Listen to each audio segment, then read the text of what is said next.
page for inverse function. So this is a quite important question. This is a quite important concept. So we'll use that in year 12 as well, and then you learn it again in year 12, but it's exactly the same thing. You're not going to learn new things. So basically means if you learn it now, you don't need to worry about anymore in year 12. First of all, again, we focus on the word function. Okay, we focus on the word function. So it is a function. So only many to one. Many to one or one to one.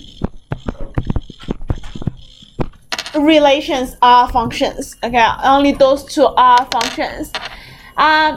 So inverse, we call this an inverse function. So I don't know what is inverse yet, but like when I talk about it, you know that. But it needs to satisfy it's either one to one or many to one to be a function. Okay, to be a function. So I'll introduce what is inverse first. Let's have a look. The blue graph and the yellow graph. Okay, the blue graph is called the original function f. Okay, original function f.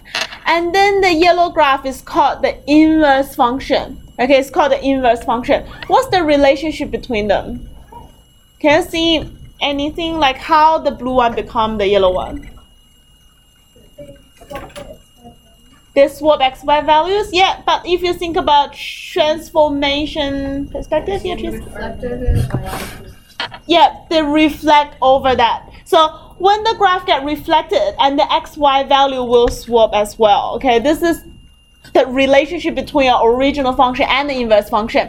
So first thing you can see from this graph, very straightforward, is those two graphs are symmetrical about the line y equals to x. Because it's reflect in that line. If you think about the point, you reflect in the line y equals to x, your x and y coordinates will swap.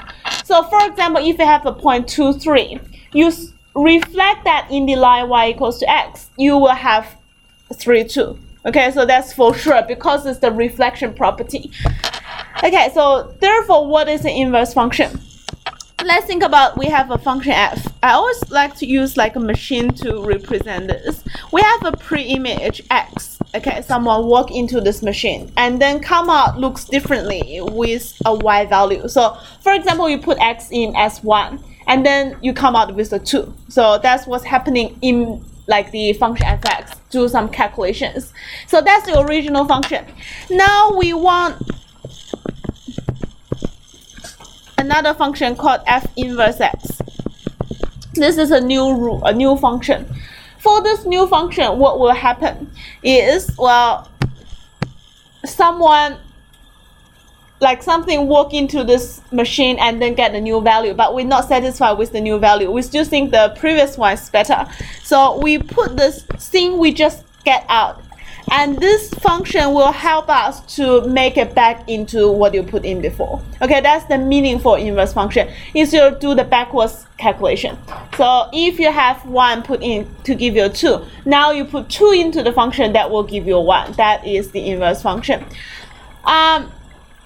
This is just an explanation for the inverse. And also you know that if we have this reflection here, they will be inverse function. And also know it's the xy value like swap. So if you have 1, 2 before, now the new function will be 2, 1 because you put 2 in and then you get 1 out. Okay, now let's have a think. If you have a 1 to many to 1, let's say we have a many to 1 relation function. We can say it's a many to 1 function. After we reflect this function in the line y equals to x, what you will have? Like the relation 1 to 1, 1 to many, many to many, many to 1, like what you will have. If you have a many to 1 function at the beginning, and then you put into the graph and reflect in the y equals to x. Sorry, again? 1 to many. So because, again, this is the x value, this is the y value, and then you swap xy coordinates, you must have a 1 to many. Okay, my question here is 1 to many, is that a function or just a relation? Just a relation, it's not a function. therefore, we can't say this is an inverse function anymore. It's not a function already. So we want the original one is a function, and we want the reflect one is still a function. So what I need to restrict is only one-to-one can work. Right? One-to-one reflect is still one-to-one. Well, if you have many to one, yes, the original one is a function, but after you reflect it, it will become one-to-many. It's not a function anymore. So we don't have a inverse function then. Okay, we don't have an inverse function. So the definition here says, if is, well, let's read the line here. A function can only have inverse function if and only if it's a one-to-one function. Okay, what I want to say here is I can have inverse relation. Only one-to-one function can give you inverse function. Okay, but I can have inverse relation. I can have a quadratic and just get it reflected in the line y equals x. So in the graph, it's possible to achieve. I can just reflect it, but it's not a function. I can call that the inverse relation. It still exists. It still exists. I can still swap the x, y values, but the only thing is, it's not a function anymore. So when we talk about inverse function, when you use the notation, well, f inverse dot dot something, when you use this notation, that must be a function. Then you can use that relation. Otherwise, you can only use y and x. You can't use fx. Fx is a symbol for relations, for functions. Okay, fx is a function. You can't use it for relation. So here we focus on more about like one-to-one functions because we want inverse function and original as a function. Okay, so the graph f inverse x is a reflection of the line of by y equals to x. So you reflect the original graph fx by the line y equals to x.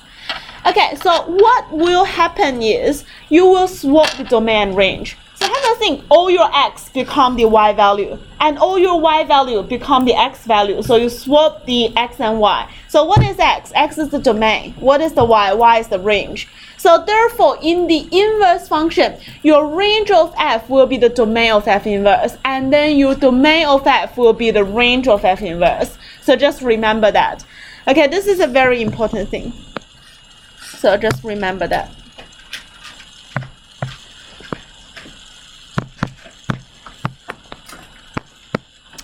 Okay, so now I'll introduce how to find an inverse function. Okay, how to find an inverse function. You need to follow those 6 steps. Well, I hope you don't have your own habit of doing inverse function yet. If you haven't learned this, that would be fantastic because I want you to exactly follow these 6 steps.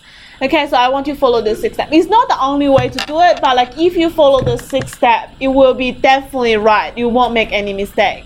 So the first step is you need to state, well, the question will be given fx equals to blah blah what, or in a function notation, ask for f inverse x. Okay, so ask for f inverse x. So what we need to do, the first step is, I will say domain of f is what?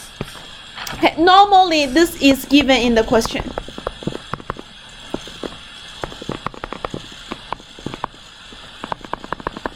Normally it's given in the question. Okay, so the question, when they say the function fx, will directly state the domain for you. Second, I need to say what is the range of f. Okay, I need to state what is the range of f. I will say, okay, range of f is this. I'll tell you why we need that. The range of f is what? This is you need to find. You need to sketch fx to find range.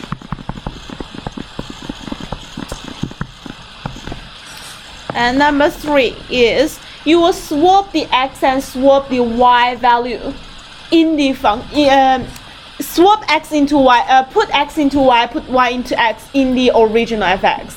So basically you have x equals to fy.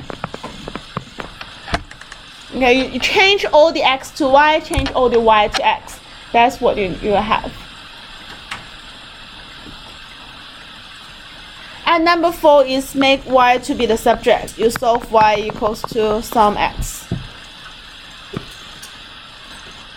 Okay, just rearrange. Well, 3 and 4, okay, 90% of the students will start doing questions, start from step 3 and step 4 and finish. They don't care about the domain range. Why we need to find the domain range? Okay, so we need to state the domain of F inverse. Okay, state the domain for F inverse, but this will be equivalent to the range of F. That's in step number 2. Okay, that's in step number 2. So already stated, but like we just say it again. And number 6 is the range of F inverse. That equals to the domain of F. Okay, we don't need this all the time, but we better just state it.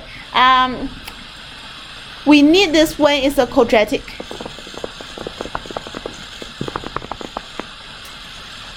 When you have a quadratic equation, we will need this. We need number 6 for a quadratic function.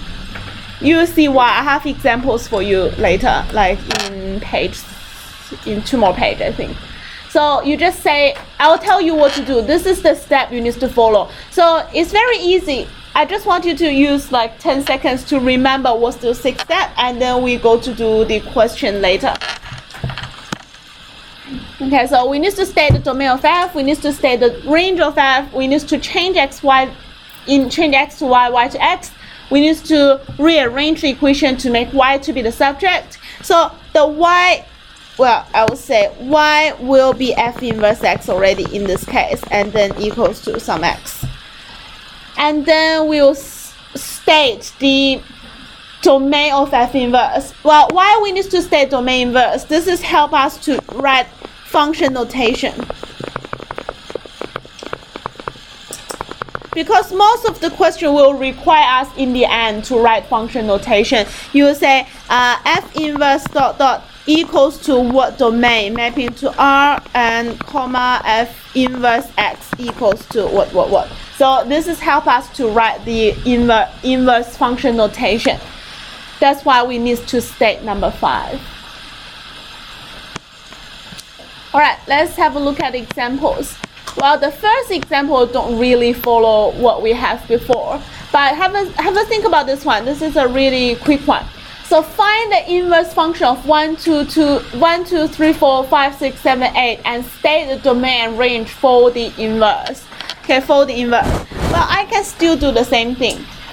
This is still a 1, 2, 1 function. Can you see that? This is a 1, 2, 1 function. There's no repeated values. There are 4 points. 1, 2, 3, 4, 5, 6, 7, 8. Like there's a straight line. 4 points. I can say the domain. Well, if we say this is F, I can say the domain of F equals to the range of F inverse.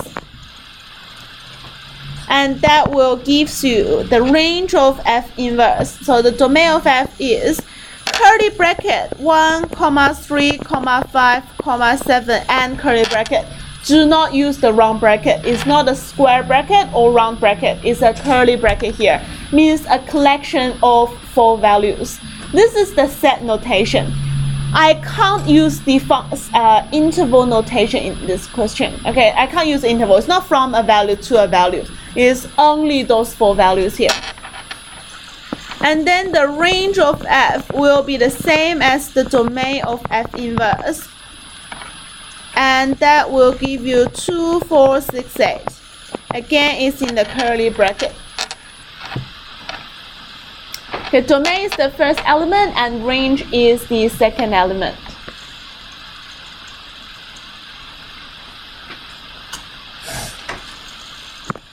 Okay, next question.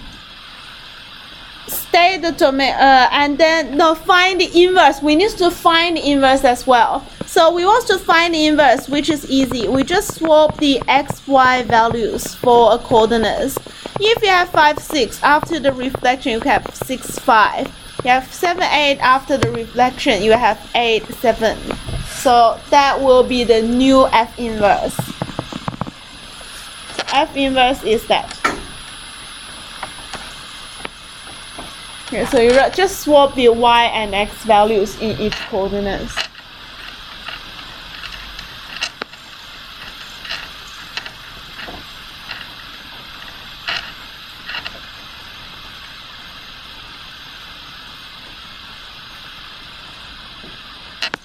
All right, example 2.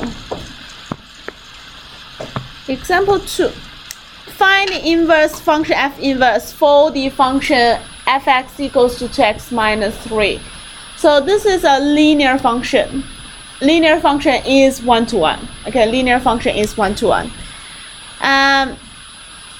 Okay, so the first one is find the inverse function and then state the domain range and then sketch the graph. So I can do everything all together. Let's have a think, the 6th step. The first step will be state the domain for f. Okay, what's the domain for this linear? Sorry, what? All real numbers, yes, R. Okay, all real numbers. For linear, if there's no restriction, so you can take everything. What's the range for the linear?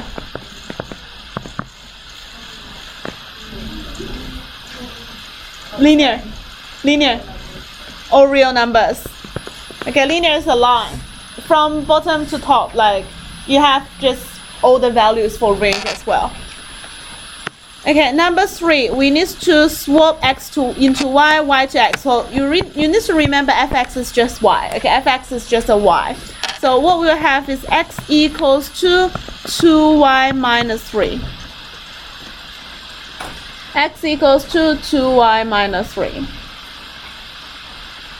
And number 4 is rearrange it. So x plus 3 equals to 2y. Y equals to a half x plus 3 over 2.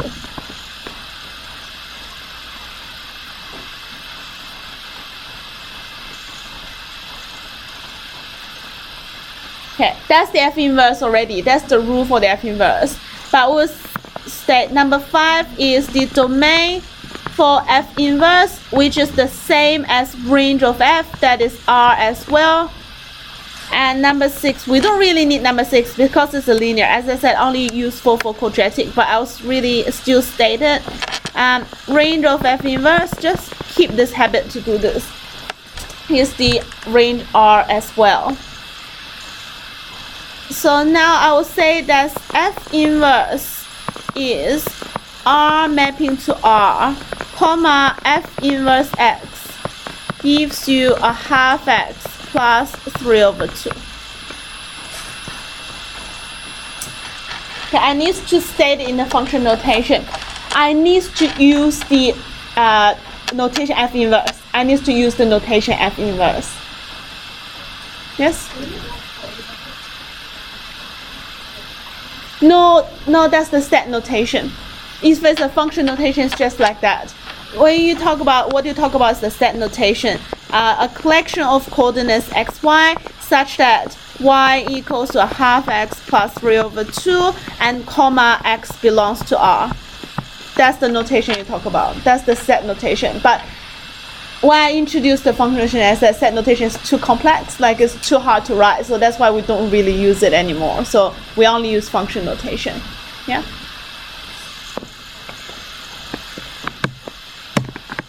All right, let's have a think. Well, I have stated the domain and range. The domain for the inverse is R, range for the F inverse is R, and then the function looks like this. Okay, let's sketch the graph. Let's sketch 2x minus 3 first. Okay, what's the y-intercept for y equals to 2x minus 3? Negative 3. And what's the x-intercept? 3 over 2, which is 1.5, which is here. Okay, let's sketch this.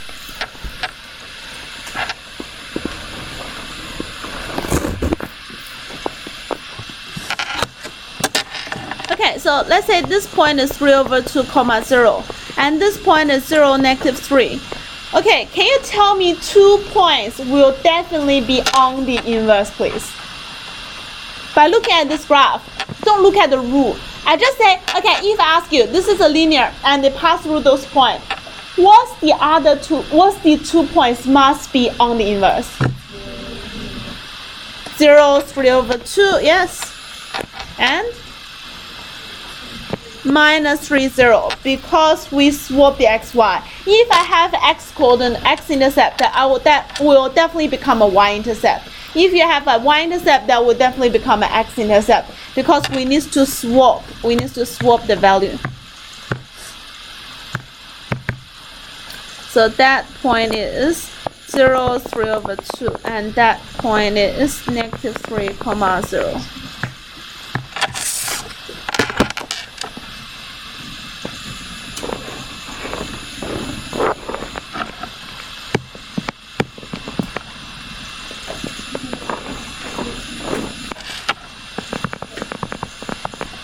Okay,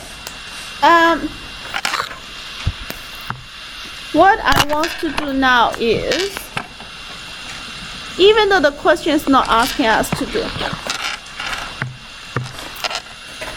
I'll just extend this a little bit longer. Okay, so okay, one thing I must do, I need to label them. That's the fx, that's the f inverse x.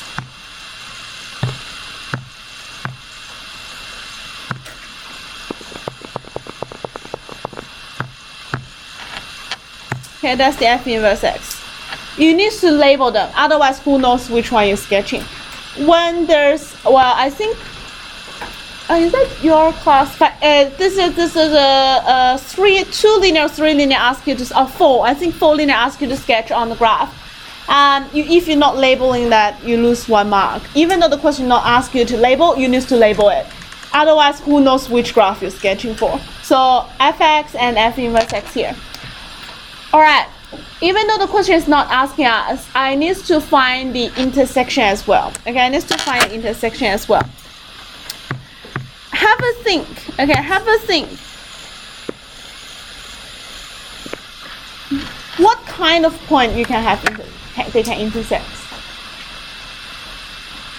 Like, I have this point must be on the original graph and also on the inverse graph, they intersect. What kind of points can be on both graphs? Well, if I have point 1, 2, that point becomes 2, 1. So it's not they won't intersect. They need to be the same point. Therefore, this point must be xx or yy. Okay, so they must be the same x and y values. So what I will do is I will connect a new line, by just connecting this.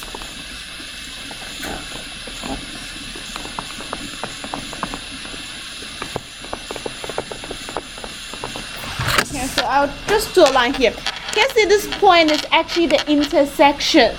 That's the intersection for 3 lines, not only 2 lines. It also intersects with the line y equals to x. This line is the y equals to x line. It will also intersect at that point here.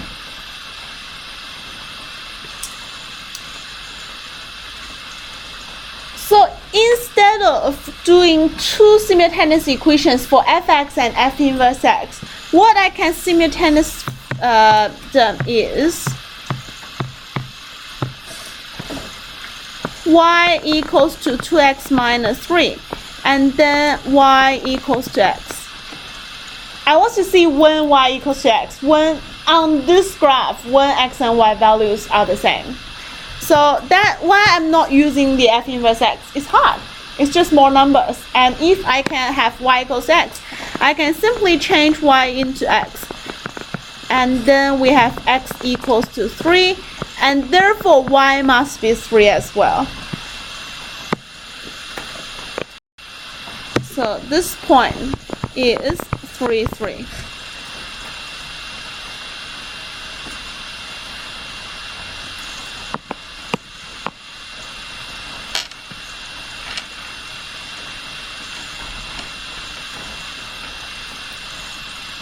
Okay, so why I use y equals x? Because it's easy to solve and then reduce the errors. You can definitely use y equals fx and y equals f inverse x, but it's harder. I will suggest you to use y equals to x to solve for intersects for most of the questions. I'll tell you, it's not enough time today, but I will ask you to think about one question. Okay, think about one thing, and then tell me tomorrow what you think is right or wrong. For fx function and f inverse x, they will only intersect at the line y equals to x. Okay, the question is, if they intersect, they will only, well, they cannot, they can just not intersect. But if they intersect, they will only intersect on that line. Is that a true statement? Okay, have a think about that. Is that true? So they can't intersect anywhere else. Okay, the question means they can't intersect anywhere else. They will only intersect on the line y equals to x. Is that true? And also, I will give you some question to help you to think about. If I have fx equals to square root 1 minus x, you can, that's the fx. Okay, you need to find f inverse by yourself, state the domain and range by yourself, and solve for the intersections. Okay, solve for the intersections. This is a question to help you to think about this. Okay, I haven't finished the inverse function yet, so this tonight it just give you some thinking thing. You spend 15 minutes, think about this question. It's not a really yes or no question, okay? So you need to think about and then reason it why. Okay, have a think. I use this function to investigate on this question. Okay, why is true or why is not true? Give me a reason. So that's the original one. State the domain, state the range, swap x and y, rearrange it, and then restate f inverse x function. And then solve for the intersections between this graph and the line y equals x. And tomorrow we'll finish up that and hopefully finish the last page as well.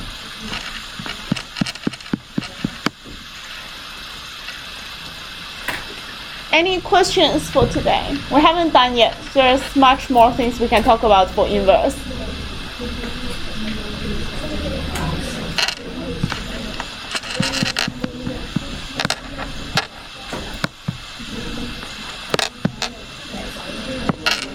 Is it